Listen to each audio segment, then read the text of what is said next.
जायखिजाया दिनैनि दिनखौ जोङो बिराद मोनसे रंजानायनि दिन होनना बुंनांगोन गोजोननायबो मोनदों मोजांबो मोनदों जे जोङो इलेक्सनाव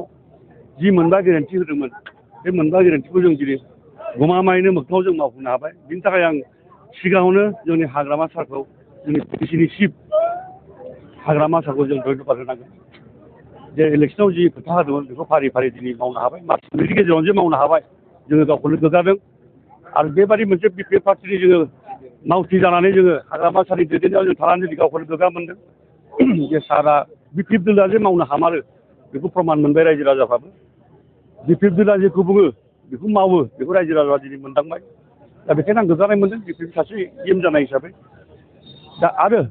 उन्नति जि बुंनो थाङोब्ला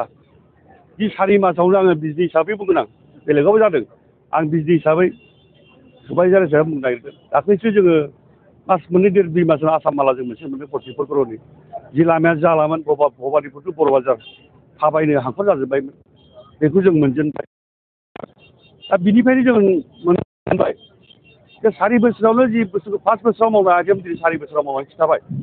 दा जोङो 5 बोसोराव जोङो मानसि रायजो राजाफोर साननायनि बांसिन जों मावनानै खिन्थागोन होननानै आं आसा खालामदों आंहा बिपिएफ सायाव बिसास दं बिपिएफ सरकारनि सायाव बिसास दं बेनो